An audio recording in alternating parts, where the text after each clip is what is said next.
Morning everybody, 5 minutes late, little technical glitch here.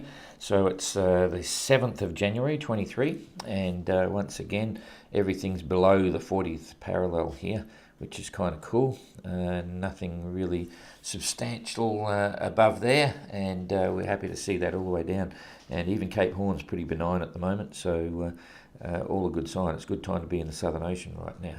So let's have a look here at what's going on. Well, first of all, Simon's got a breakaway, and Abolition, Kirsten is stuck in no wind, and Goog's going down okay. Jeremy's happy, Ian's happy, Elliot's on his way up here to the northeast towards Australia, and Guy's gone into the no-go zone, but it doesn't matter, he's Chichester. It's sort of, anyway, we're not too perturbed about that.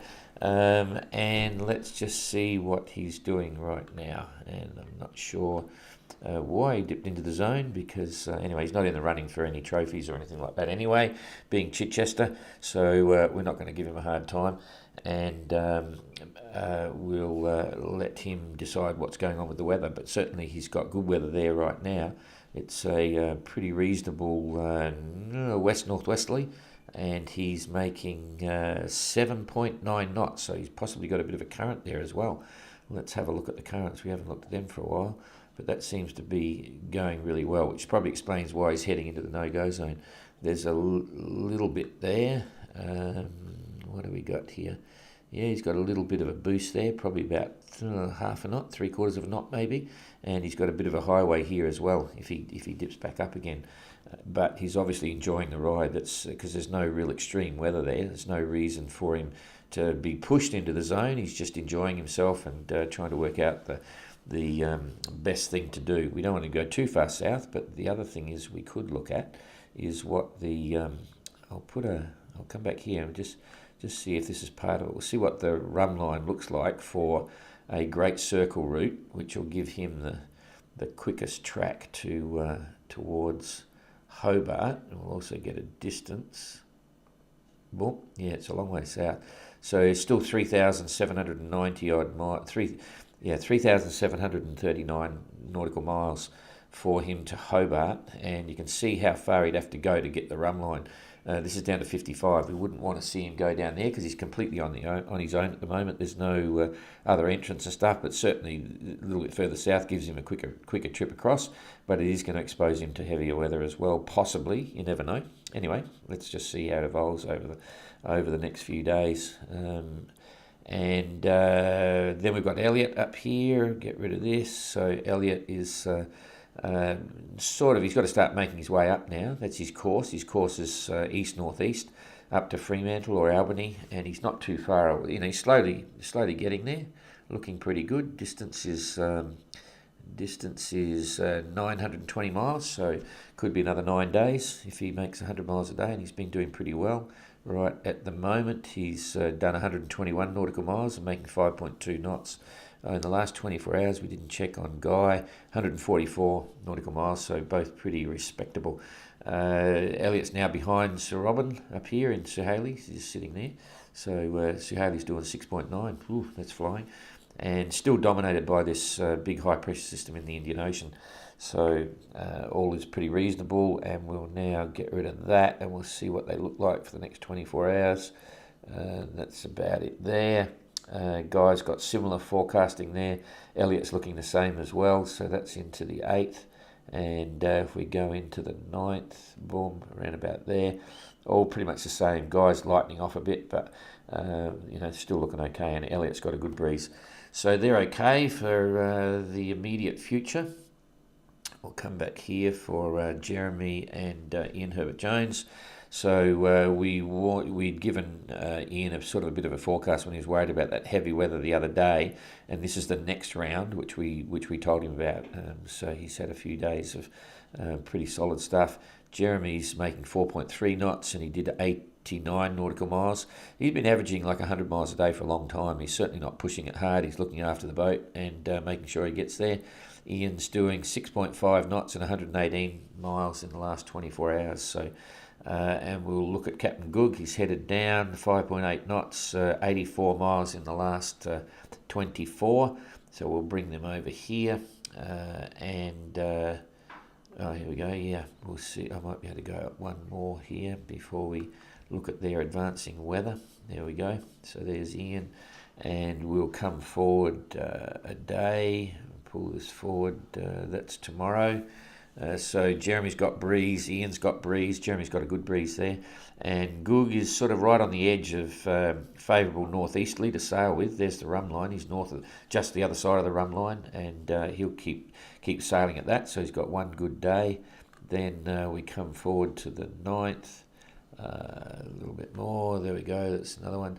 So Jeremy's still got breeze. Same with Ian, and Goog. That's amazing. A swap straight over into a southerly. That'll be an interesting transition there, but he'll be happy with that because he will have come down a little bit, get on the rum line and keep going. So Goog's okay for the next couple of days. We'll go into the 3rd day and see what that looks like. Yep, Goog's okay. He should be down here by then. So this high is moving out to the east. Jeremy's probably going to get bogged down a little bit here. This is where he starts to slow down. So we'll keep working that to give you an ETA. But that's on the 10th, so he will have done about 300 nautical miles or so. So we'll see where 300 miles is. There's 320. Yeah, so day 3, he's going to be around about here somewhere and absolutely slowing down. So I'll get rid of that now. Remember, he's about here, so that's day 3 for him. Come through to day 4. He's going to be here, still stuck. So there's 2 days lost. We'll go into day 12. Yeah, 3 days. So it's going to be, that's only 1:30 on the 12th. So 12th and 13th, 7, 8, 9, 10, 11, 12. Yeah, he's going to be maybe the 12th at the earliest, I'd say. Possibly even into the 13th because it's all going to go quiet. So nothing too exciting going on there. So what's happening here? This is the big story between the front 3. And Simon has been roaring ahead. He's been doing 7s and stuff in the last 4 hours, 6.4 knots, made 90 nautical miles. He's on a transition zone here, coming with a southerly below him and a northwesterly above him with nothing in between. So that's going to change for him. The good news, it looks like, where's Abolish here? 6.5 knots for Abolish. Come on. And 36 nautical miles, but it's suggesting he's made it through to the other side. And Kirsten has done 51 nautical miles for the day and is making 4.4. So they're neck and neck, but Abolish is actually ahead of Kirsten at the moment. So he's actually theoretically past Kirsten now. So that's a bit frustrating for her. And what I'll do, you can clearly see the 3 boats where they are. And let's just see what happens. I'm going to toggle this through hour by hour and see where the high is. So that no wind zone has come over the top of Abolish. You can see that pretty clearly there, I hope. So Abolish might slow down, but Kirsten's got a bit of breeze coming up from the bottom. So Kirsten may squeak a little bit here. A bit hard to say, but I think Kirsten may. It depends if she starts coming across a bit, and that, normally I'd say she will, because here's the Bounty Islands are here, so she can afford to pay off a bit. If she does, she's going to get into this breeze, and Abolish will be stuck in the middle, but it'll depend entirely what she does. So this is all happening in the next 12 hours. We're now into the next day. It's going to catch up with both of them. So she may gain just a little bit, but look at Simon. Simon's just flying, So, and they're stuck. So there's the 8th. It's nearly the whole of the 8th. This system's gone over the top. They get into a northerly, and they've got to try and push through this again. So this is right through. That's the whole of the 8th, and the pressure system has gone in front of them. They'll be lucky to get. Now we're into the 9th. They'll be lucky to get another 50-mile day out of that. And Kirsten may get a little bit further to the east than Abolish, but it's a bit hard to say. So now they're on the wrong side of this high pressure system here, which is not good. Simon is still streaming across the top here. This is into the 9th, 7th, 8th night. So he's got 2 full days of running. And now they'll start moving, but this is blocking in between. So they're on the back edge of the next system together. So if we look at the distance of Simon from in between, or say from Abolish, 650 miles, he's going to pick up another 120 miles in the next couple of days. So that'll be 700. He'll be nearly 800 miles in front in the next couple of days. And let's just toggle this back a bit to see what's going to happen to this high. So this is the new high that's formed. Simon's in the leading edge of it, and Kirsten and abolition in the back end. And we're still rolling this through. If I shut that down now and get rid of that, we'd get a bit of a long range feel. Oh, it jumped up again. To see what's going to happen. This is all telling now. So we're now... why is it not going? Come on. Okay, so we're rolling through with this. The high's going over. So Kirsten and abolish, they're now sailing in a nice northerly. There's plenty there. It's 15, 20 knots, gusting 25. Reasonable seas, and the high is slowly going to go across the top of Simon, but it won't catch up until about there, because here comes the finger. He's going to be up around here somewhere. That really is my finger. Somewhere in there, and abolition Kirsten will be trailing 750, 800 miles behind. And yeah, let's see what happens. This is the 10th, so that's 3 days away. There's some big winds coming down, and this is the next problem. Uh-oh. Jeepers. Not for the wind strength, but wind direction. Look at what's happening here. So they're going to get some solid, they're going to get some very solid headwinds here. This is coming on the 11th, 7th, 8, 9, 10, 11. Let's just have a look. So that's about 350 miles in front. So, so say 350, 400. Okay, about this time when this system's coming down, this is a big low pressure system, okay.